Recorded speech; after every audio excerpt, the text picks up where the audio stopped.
Assalamualaikum warahmatullahi wabarakatuh. Waalaikumsalam warahmatullahi wabarakatuh.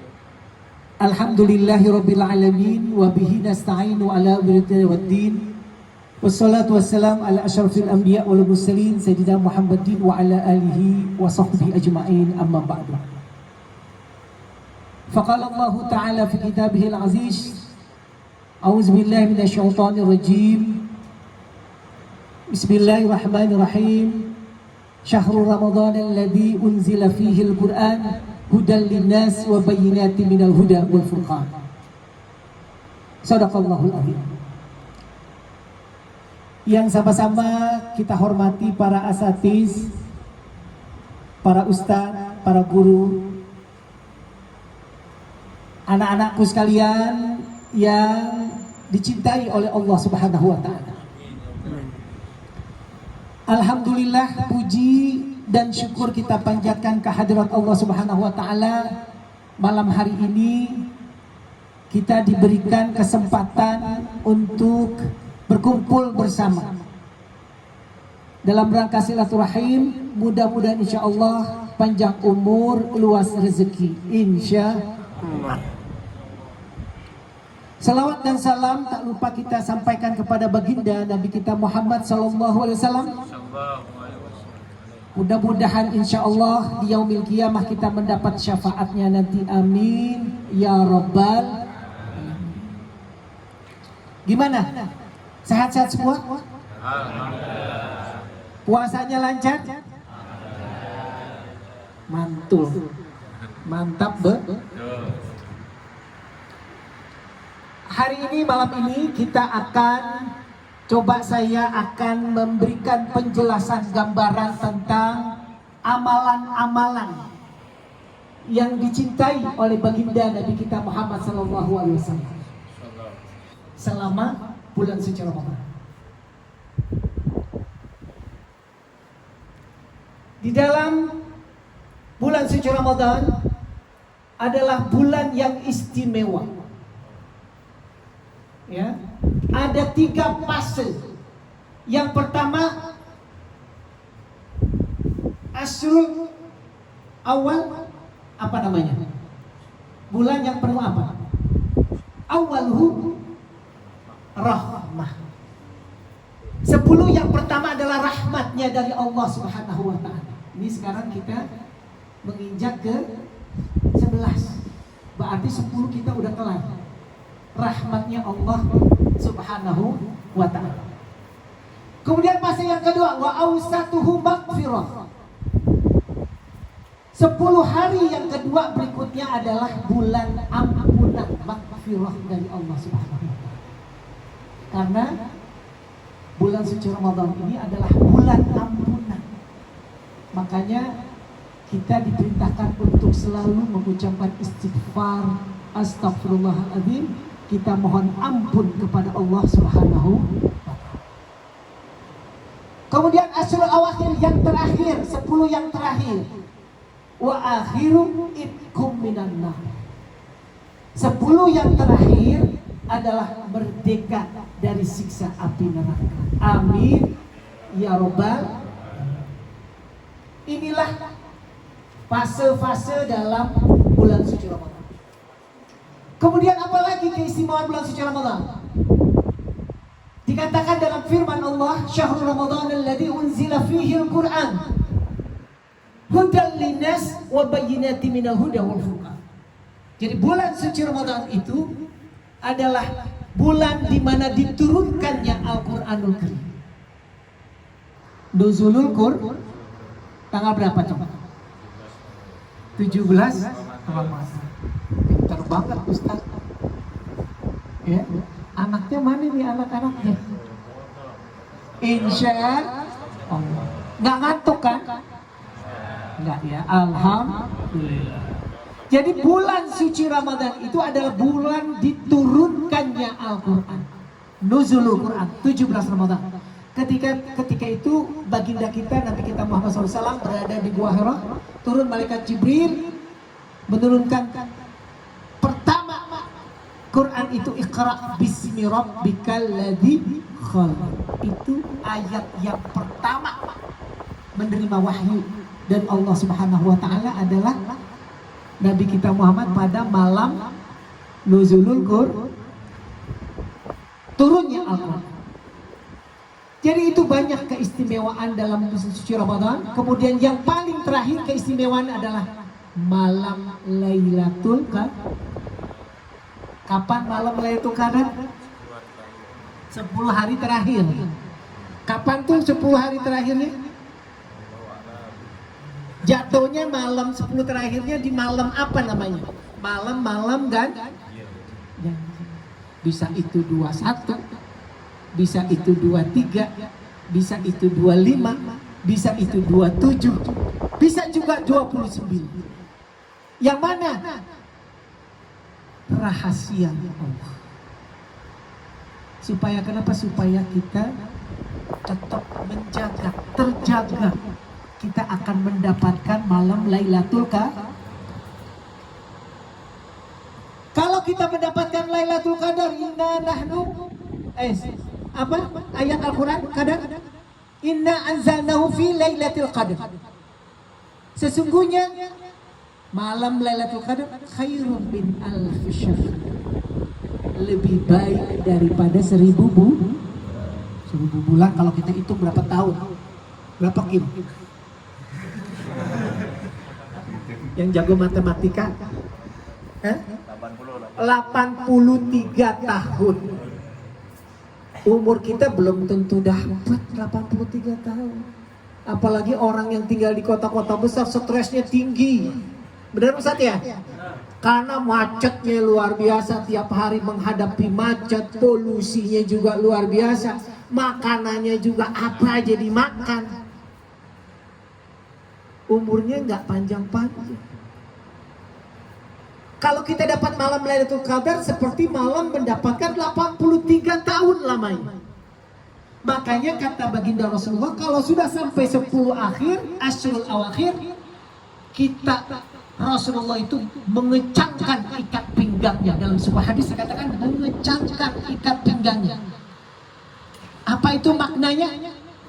Dia menambah ibadah-ibadahnya. Ibadah sholatnya ditambah, baca Qur'annya ditambah, zikirnya ditambah, sedekahnya ditambah. Kenapa memang? Karena kepengen mendapat malam Lailatul Qadar yang dikatakan Lailatul Qadri khairun min alfi syahr. Lebih baik dari 1000 bulan. Jadi makanya kita kalau di 10 hari terakhir berlomba-lomba ke masjid. Ngapain Pak Ustaz? Kita berzikir, kita membaca Quran, kita berselawat, kita beristighfar. Niscaya berdoa-doa kita diaminkan oleh malaikat. Karena malaikat itu turun dari langit mengaminkan hamba-hamba Allah yang mengharapkan malam Lailatul Qadar. Insya. Jadi itu luar biasa malam Lailatul Qadar. Keistimewaan dan bulan suci Ramadan. Ini baru 3 doang saya turunin. Kalau banyak-banyak nanti nggak muat nanti. Ya. Kemudian kenapa? Ada amalan yang selalu baginda Rasulullah lakukan dalam bulan suci Ramadan. Ini kita kan suri tauladannya adalah Nabi kita Muhammad sallallahu alaihi. Karena Nabi kita itu adalah uswatun hasanah, contoh yang paling. Yang pertama apa yang dikerjakan Rasulullah pada bulan suci Ramadan? Yang pertama Rasulullah meningkatkan sholatnya. Bukan hanya sholat fardu saja, sholat wajib saja 5 waktu, tetapi Rasulullah, baginda Rasulullah tingkatkan sholat-sholatnya. Sholat sunnah-sunnahnya ditambahkan. Itu maksud dari bulan suci Ramadan. Rasulullah itu meningkatkan ibadah sholatnya. Ditambah. Apa saja yang pertama? Yang pertama sholat sunat rawatib. Sholat sunat rawatib apa? Ayo. Apa nak? Sholat sunat rawatib. Siapa yang tahu di sini?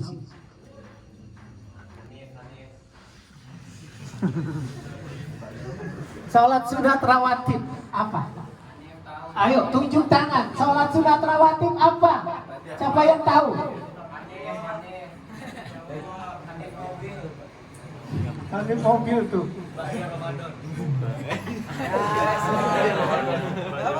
Sholat sunat rawatib apa? Ayo. Ayo, siapa yang tahu? Karena kita belajar agama ini. Karena ilmu-ilmu agama penting buat kita, kehidupan bekal kita di dalam kehidupan di dunia. Ayo, siapa? Ayo, siapa namanya? Zain, ayo Zain. Sholat sunat rawatib apa? Zain. Yang sebelum setelah sholat itu yang qobliyah lagi ya. Iya.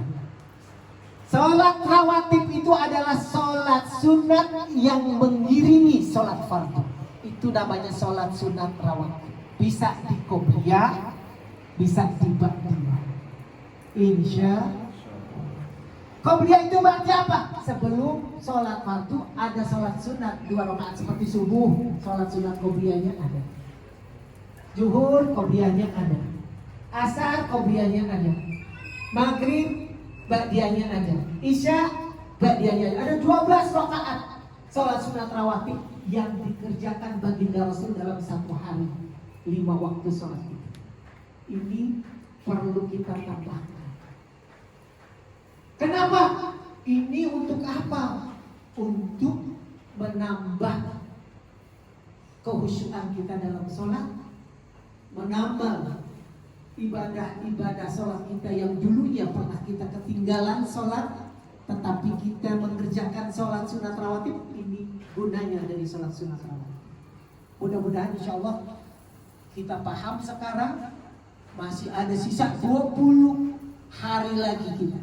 Jadi masih ada waktu kita untuk menambah sholat sunat rawatib. Jadi kalau pas sudah itu kita bangun, kita langsung sholat sunat rawatib. Insya Allah. Ini baginda Rasulullah kerjakan. Kemudian apa lagi? Sholat sunat duha. Sholat sunat duha itu ada 3 fase. Sholat sunat duha. Sholat yang dikerjakan, sholat sunat ini pagi hari sampai menjelang datangnya sholat subuh. Itu namanya sholat duha. Ada 3 fase. Yang pertama, sholat yang dikerjakan misalnya pukul 7 sampai pukul 8. Atau sholat sunat syuruk namanya. Itu boleh 2 rakaat. Gunanya apa? Gunanya adalah kita ini pengganti yang namanya zikir kita. Jadi bisa gantiin zikir dengan sholat sunat duha atau sholat sunat syuruk.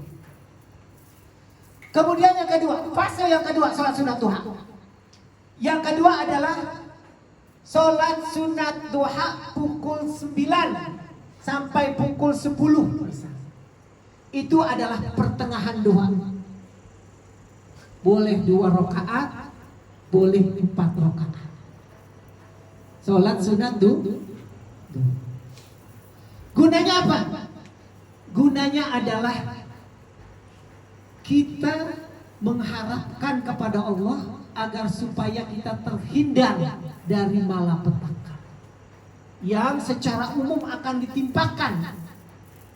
Niscaya akan terhindar jika kita melakukan sholat sunat duha di pertengahan duha itu. Insya Allah. Kemudian yang ketiga, fase yang ketiga. Misalnya kita sholat sunat duha Ustaz jam 10 sampai jam 11. Boleh 2 rakaat boleh. Pukul 10 sampai pukul 11 sampai menjelang datang sholat Jumat. Gunanya apa? Kita meminta kepada Allah diluaskan rezeki kita. Amin ya rabbal alamin. Jadi ini yang dilakukan oleh baginda Rasul adalah sholat sunat duha. Kemudian apa lagi? Sholat masih sholat yang dikerjakan oleh baginda Rasul. Selain itu adalah sholat tarawih. Ntar lagi kita tarawih ya. Mau berapa Ustadz yang bagus? 8 bagus, 20 bagus, semuanya bagus. Khair-khair saja, yang penting niatnya ikhlas lillahi. Nah, ini hendaknya kita harus rutin untuk sholat qiyamul lail dalam bulan suci Ramadan. Kemudian apa lagi? Witir. Kita tutup dengan witir 3 rakaat. Kemudian apa lagi? Yang terakhir adalah sholat tahajud. Kita perbanyak dalam bulan suci Ramadan. Amin ya rabbal. Kenapa? Karena tahajud itu yang luar biasa, sunat yang sangat dianjurkan, namanya sunat muakkadah, yang sangat dianjurkan oleh baginda Rasulullah. Jadi kedudukannya sholat tahajud itu berada di bawah sholat wajib. Jadi nomor 1 sholat sunat itu yang paling the best adalah tahajud. Tahajudlah adalah di mana begitu besar pahalanya di sisi Allah nanti di yaumil qiyamah, dibuatkan tempat yang sangat terpuji di sisi Allah Subhanahu wa taala. Maqamah mahmud. Tempat yang terpuji, tertinggi di sisi Allah Subhanahu wa taala. Kenapa? Karena tahajud luar biasa godaannya. Kita lagi sedang enak ngorok. Siapa yang ngorok di sini tidur? Amin. Ngorok, ya. Nah, bangunin kalau ngorok. Suruh tahajud. Ya. Nah, itu sangat penting banget kita bangun. Kenapa? Pahalanya gede, godaannya luar biasa berat. Kita lagi sedang nyenyak tidur, orang lagi pada senyak tidur, kita bangun ambil air wudhu, apalagi di puncak ya Ustaz ya, dingin banget ya, airnya kita fresh, benar-benar dingin, kayak es, ya kan? Nah, pahalanya gede Pak, gede Pak. Jadi godaannya banyak, pahalanya gede. Insya Allah. Tahajud boleh berapa rakaat? 2 rakaat boleh, 4 rakaat boleh, 6 juga boleh, 8 juga boleh, 10 juga boleh, maksimal 12 rakaat. Bagaimana tergantung kondisi kita. Badan kita fit, boleh tambahin dikit, jangan luang 4 deh Ustaz. 6 lagi boleh. Boleh. Apalagi dikerjakan pada bulan suci Ramadan. Pahalanya berlipat. Masya Allah. Nah, inilah yang dikerjakan oleh baginda Rasul, ditingkatkan sholatnya di dalam bulan suci Ramadan. Kemudian yang kedua, apalagi yang ditingkatkan oleh baginda Rasul? Perbanyaklah berinteraksi dengan Al-Quran.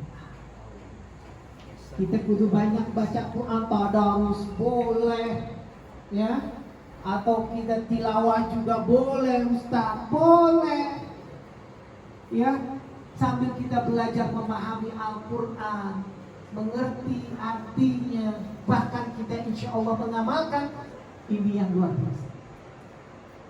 Dalam sabda baginda Rasulullah SAW kita diperintahkan baca Quran. Kenapa? Karena Quran itu nanti yang akan memberikan syafaat nanti di yaumil qiyamah.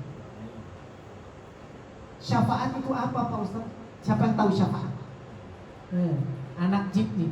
Syafaat itu apa? Coba.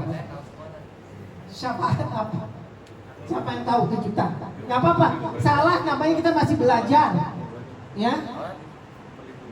Nah, ayo syafaat apa? Pertolongan. Jadi nanti di akhirat Al-Quran menjelma menjadi makhluk yang akan memberikan pertolongan bagi orang yang ahlil Quran. Sering baca Quran akan mendapat pertolongan dari Al-Quran. Bismillah atas izinnya Allah Subhanahu wa ta'ala. Dalam sabda baginda Rasulullah, Iqra'ul Quran fa innahu ya'ti yaumal qiyamah syafi'an li ashabi. Bacalah oleh kamu Quran, niscaya nanti Quran itu menjelma menjadi makhluk yang akan membela kita, membantu kita, memberikan pertolongan bagi orang yang ahli Al-Quran, yang membaca Al-Quran. Amin. Jadi benar Quran nanti menolong kita. Makanya kita sering-sering berinteraksi dengan Al-Quran. Kepengen kita khatam Quran, berarti 1 juz itu berapa? 20 halaman misalnya, atau 25 halaman, tinggal bagi 5. Berarti 1 kali sholat 5 lembar kita untuk baca Al-Quran. 5 kali sholat 1 hari 25. Berarti kalau dalam sebulan 30 juz kita khatamin. Amin. Ya Rabbal Alamin. Itu cakep namanya. Jadi 1 bulan kita full baca Quran. Cuma 5 lembar doang 1 kali sholat. Enteng gak? Enteng. Cuma 5 lembar doang. Nggak ada yang berat. Di sini siapa yang udah khatam Quran? Tunjuk tangan. Anak Jeep yang udah khatam Quran. Kamu? Oh iya. Siapa namanya? Adibat. Oh, Adi. Ya. Oh iya, bagus.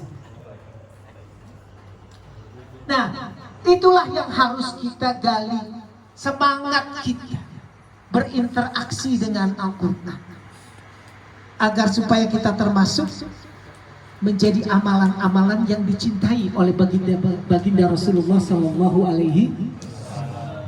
Jadi kalau orang bilang one day one juz, 1 hari 1 juz, jangan kalah Kim, harus. Ya, jadi ada yang namanya manfaat di bulan suci Ramadan kita ambil. Karena kenapa? Quran kita baca alif, lam, mim, 3 huruf. Bukan 3 kali kebaikan, 30 hasanah. Alif 10 hasanah, lam 10 hasanah, mim 10 hasanah. 30 kebaikan. Ya, yang insya Allah kalau kita baca 5 lembar Quran, coba dihitung hurufnya. Berapa ribu dan kali 10 aja udah berapa juta, bahkan berapa miliar yang mendapatkan pahala dari Allah Subhanahu wa Ta'ala. Masya Allah, luar biasa. Apalagi kita lakukan di bulan suci Ramadan, pahalanya berlipat. Ya, jadi itulah yang dilakukan oleh baginda Rasulullah SAW dalam bulan suci Ramadan. Kemudian yang ketiga, yang terakhir, nggak banyak-banyaknya, 3 doang. Ya, yang ketiga adalah perbanyaklah kita berinfak, bersedekah di dalam bulan suci Ramadan. Itulah yang dilakukan oleh baginda Rasulullah. Sekarang udah banyak keren, pakai sahur on the road, takjil on the road, semua di jalanan. Ya, nah itu apa itu? Itu adalah tindakan kita untuk berbagi sesama. Itu bersedekah. Apalagi dilakukan bulan suci Ramadan, pahalanya berlipat-lipat. Bukan hanya baca Quran berlipat-lipat, bukan hanya sholat berlipat-lipat, bersedekah pun pahalanya berlipat-lipat. Jadi kalau kita kasih makan orang yang buka puasa, pahalanya Masya Allah besarnya. Ya, benar-benar besar pahala dari Allah Subhanahu wa Ta'ala. Baginda Rasulullah pernah mencontohkan dia mengasih cuma 1 butir kurma doang. Ya, itu pahalanya luar biasa. Padahal Rasulullah cuma punya berapa butir doang dibagi untuk orang yang berbuka puasa. Kenapa? Memang karena memang kepengen dia mendapatkan pahala berlipat ganda di bulan suci Ramadan. Inilah fadilah dari bulan suci Ramadan. 3 itulah yang dilakukan oleh baginda Rasulullah selama bulan suci Ramadan. Pertama, dia tingkatkan sholat sunnahnya, ditambah sholat wajib ditambah dengan sholat sunnah. Kemudian kedua, dia banyak berinteraksi dengan Al-Quran, sering baca Quran, tadarusan, ya, tilawah Quran, baca Quran, pahami artinya, amalkan apabila kita bisa mampu untuk mengamalkan. Itulah yang dilakukan oleh baginda Rasulullah. Dan yang terakhir, yang ketiga adalah berikan sedekah yang banyak, infak yang banyak dalam bulan suci Ramadan. Insya Allah kita mendapatkan pahala yang berlipat ganda dan kita termasuk orang yang bersyukur kepada Allah Subhanahu wa Ta'ala. Karena memang syukur itu jalannya cuma 3. Syukur bil qalbi, dalam hati kita bersyukur. Syukur bil lisan, kita ucapin alhamdulillah. Syukur bil amaliyah, kita bersedekah. Itu adalah bukti nyata kesyukuran kita terhadap nikmat yang Allah berikan kepada hamba-hambanya. Insya Allah. Mudah-mudahan yang hadir kita di sini semuanya kita tingkatkan amaliyah puasa kita. Sisa tinggal 20 hari lagi. Lebaran masih jauh. Baju lebaran apalagi masih jauh, belum kelihatan. Ya, benar gak Ustaz? Belum kelihatan hilalnya. THR belum kelihatan, apalagi THR. Ya, jadi masih jauh. Berarti konsentrasi kita, ibadah kita insya Allah kepada ibadah doang, yaitu kita berpuasa dengan amal-amal yang tadi kita tambahkan. Karena orang berpuasa itu di dalam kitab ya tasawuf ya, para ahli sufi menggambarkan ada 3 golongan orang yang berpuasa. Yang pertama adalah puasa ya lil'am, puasa umum. Jadi cuma nahan lapar, aus, nafsu doang. Itu puasa orang awam. Kayak kita waktu masih SD, nahan lapar, aus doang. Kita sekarang udah SMA misalnya, masih kayak gitu. Jangan, naik tingkatannya. Kata para ahli sufi dikatakan yang kedua adalah puasa lil khas, puasa khusus. Nah, puasa yang khusus apa? Panca indera kita, mata kita puasa, nggak boleh kita ngelihat yang porno.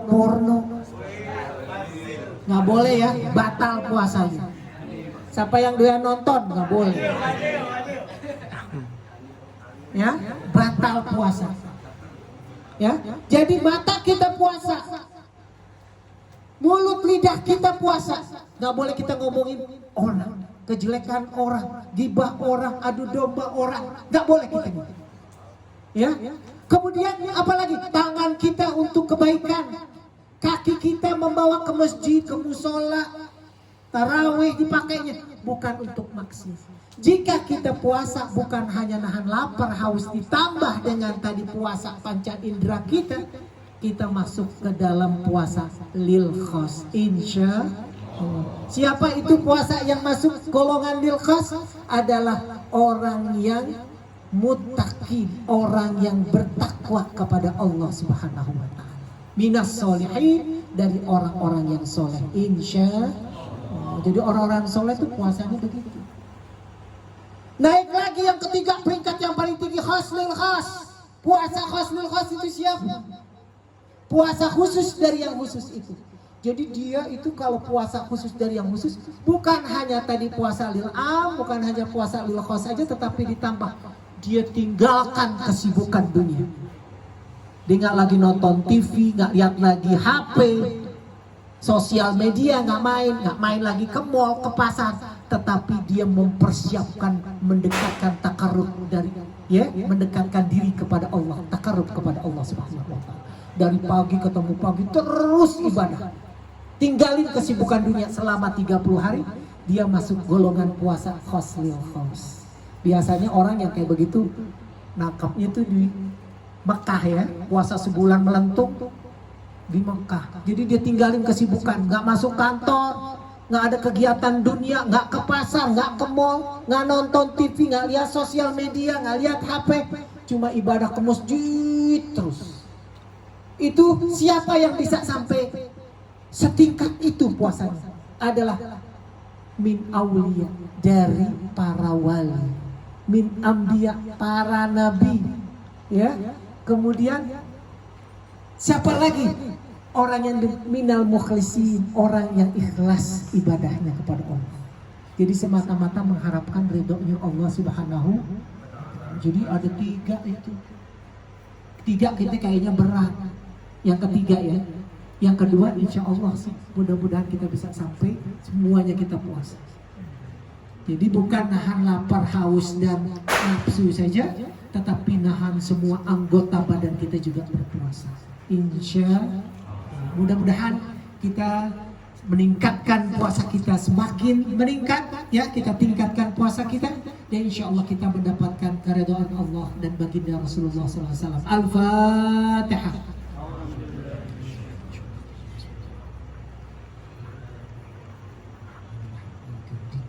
Ya kan betul ya kan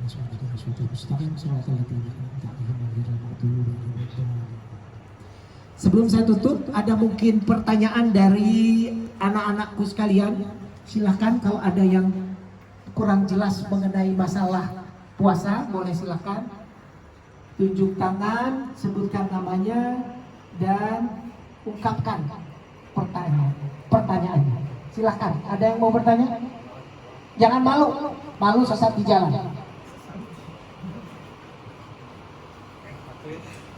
Ayo. Mau nanya?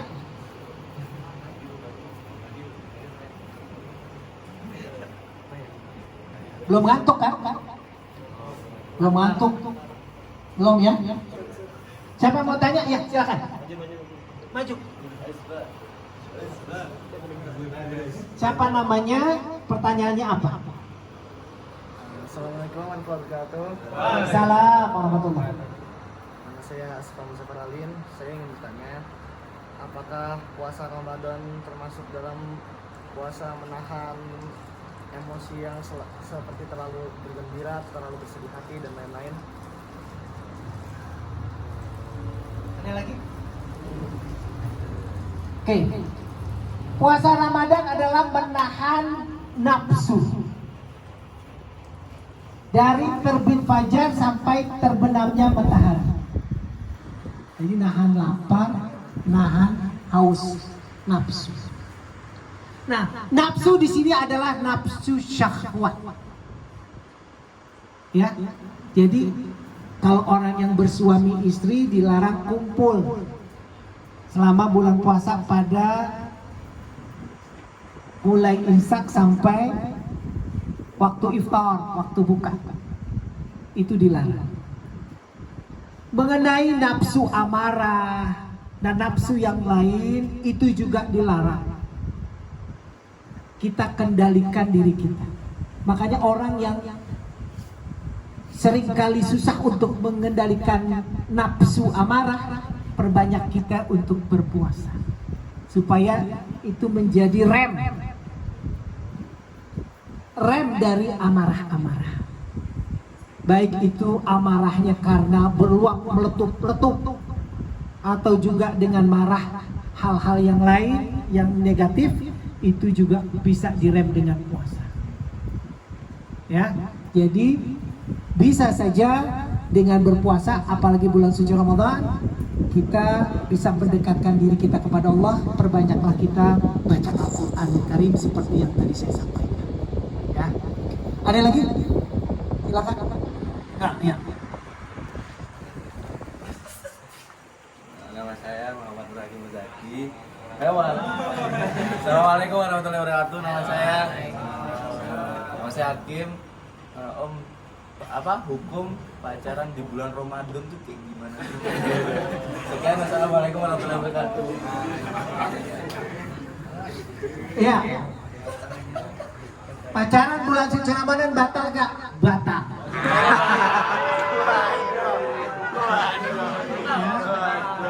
Kenapa?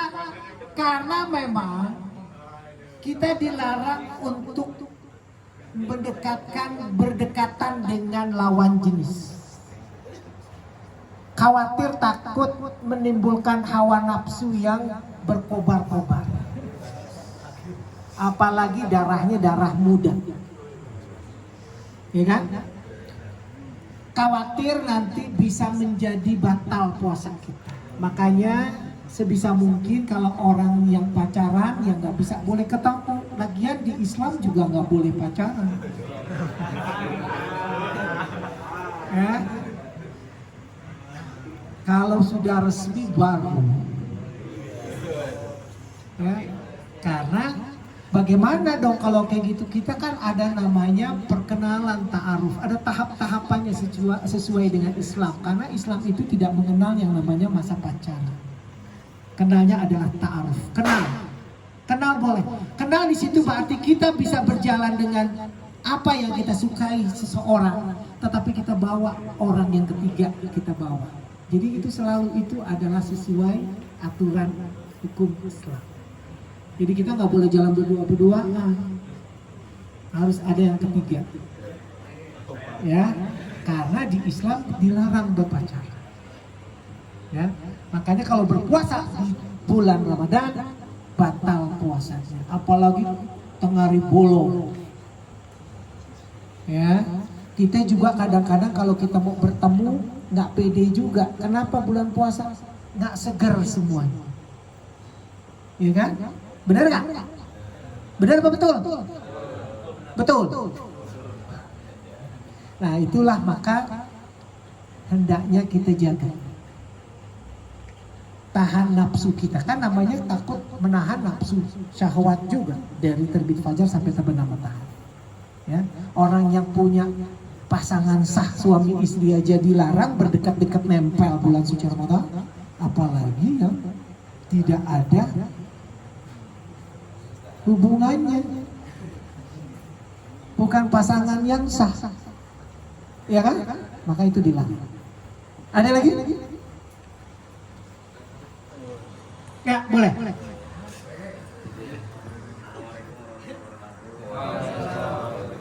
Nama saya Jibril. Saya ingin bertanya tentang hukum rokok di bulan Ramadan. Merokok bulan suci Ramadan. Aduh, Pak. Habis.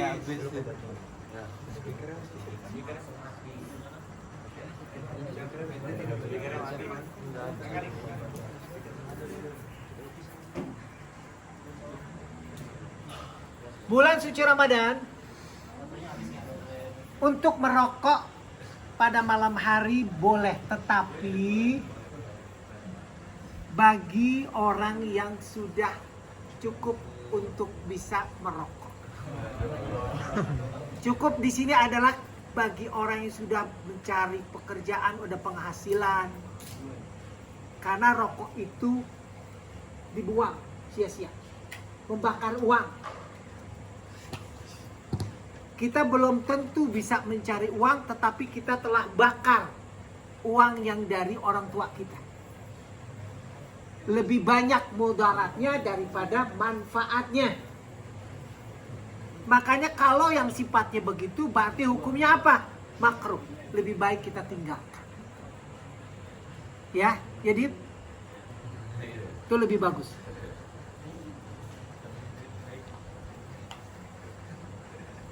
Itu kira-kira yang disampaikan. Apa ada pertanyaan lain? Nah, silakan. Assalamualaikum warahmatullahi wabarakatuh. Nama saya Muhammad Arifin Mustafa. Saya ingin bertanya, apa hukumnya misalkan orang lupa membaca niat puasa? Lupa Membaca niat puasa. niat puasa. Nah, niat itu ya di dalam hadis baginda Rasulullah SAW, innamal a'malu binniyat. Sesungguhnya sahnya amal itu dengan niat. Amalan kita adalah kepingin puasa. Berarti disertai niat. Penting, itu yang paling pertama. Sholat, paling pertama niat. Haji, paling pertama niat dulu. Ya, puasa itu niatnya kalau memang sudah kita pertama kali sudah mendiat, dalam hati kita sudah tercatat meskipun kita tidak ucapkan secara zahir, secara nyata, ya kan? Nawaitu shauma ghadin an ada'i fardhi syahri ramadhana hadhihi sanati lillahi ta'ala, kan jadi gitu. Kita nggak ucapkan, boleh nggak? Boleh, karena sudah dalam hati terlintas kita besok kepengen puasa. Sudah dicatat oleh Allah bahwa itu sudah mendapatkan niat. Sah nggak puasanya? Tanpa mengucapkan lafaz niat, sah kita berpuasa. Ya, jadi kita nggak usah ragu-ragu lagi meskipun kita tidak melafazkan. Oke? Paham ya? Oke, ada lagi? Oke.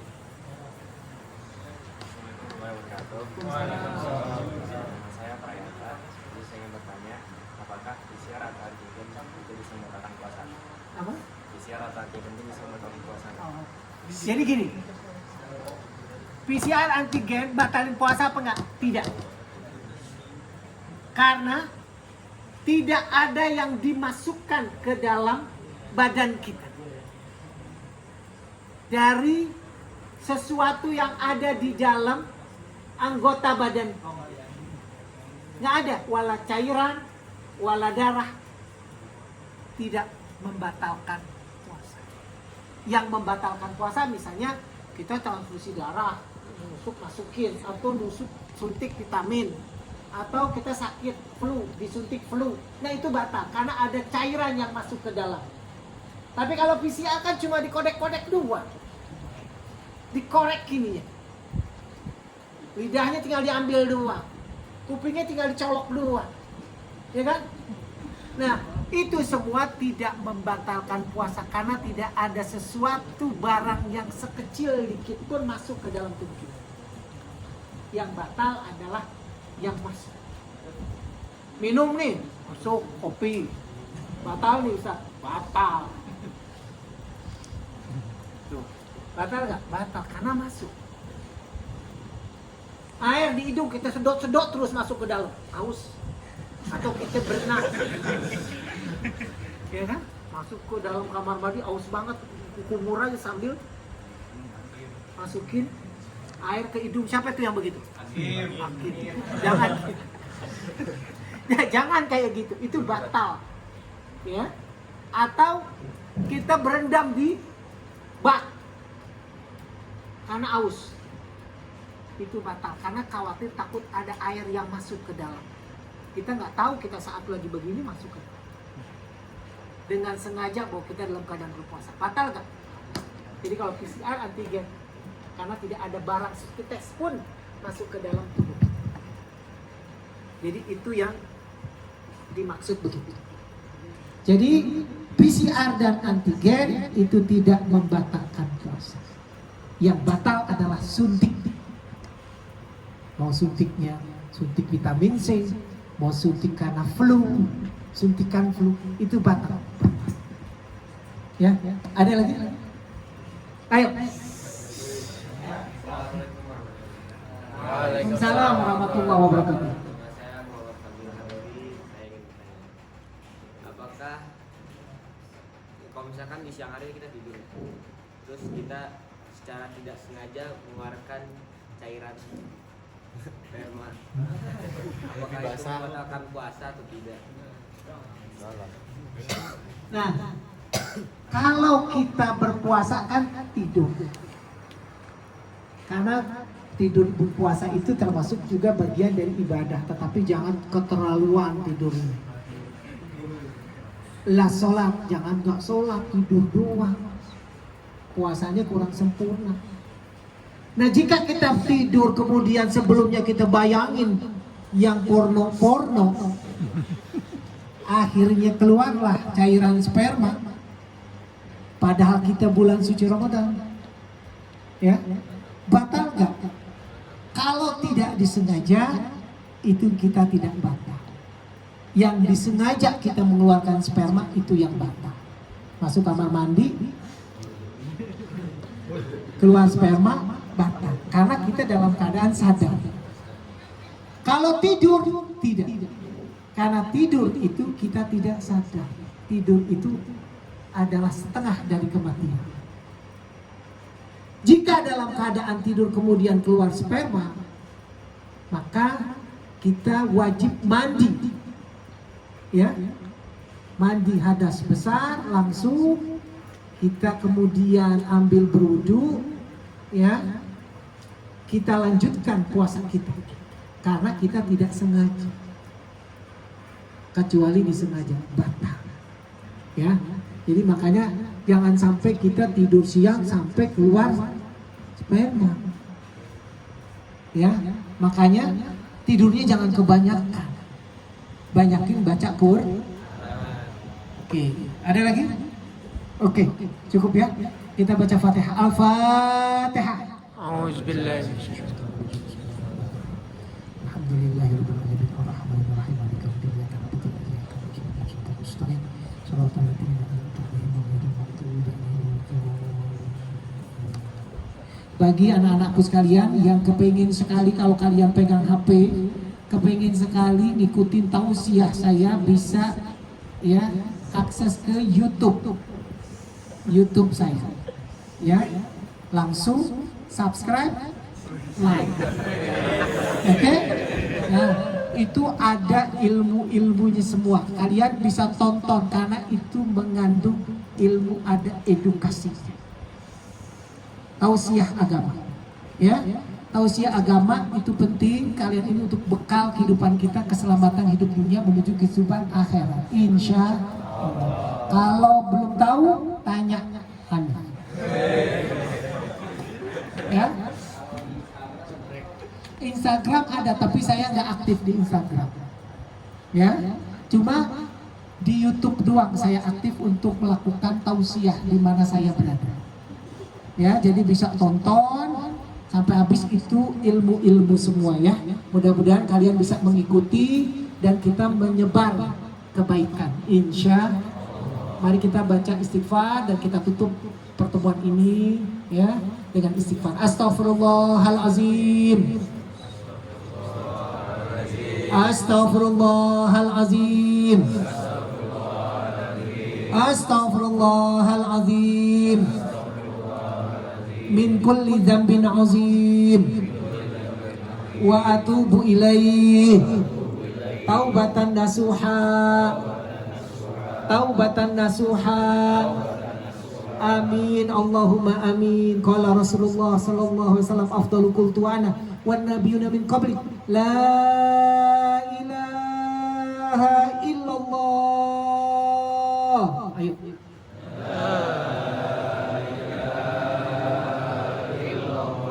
La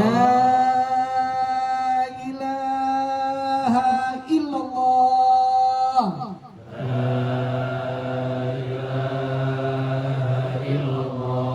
La ilaha illallah.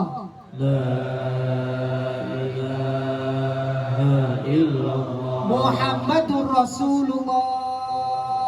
Muhammadur Rasulullah Sallallahu alaihi wasallam. sallallahu alaihi wasallam. Ya nahya wa 'alaiha namut wa 'alaiha nub'asu insyaallah ta'ala minal aminin wa sallallahu wasallam ala sayyidina Muhammadin wa ala alihi wa sahbihi ajma'in. Subhana rabbika rabbil izzati amma yasifun wa salamun alal mursalin walhamdulillahi rabbil alamin. Terima kasih, sampai ketemu lagi ya, jumpa lagi.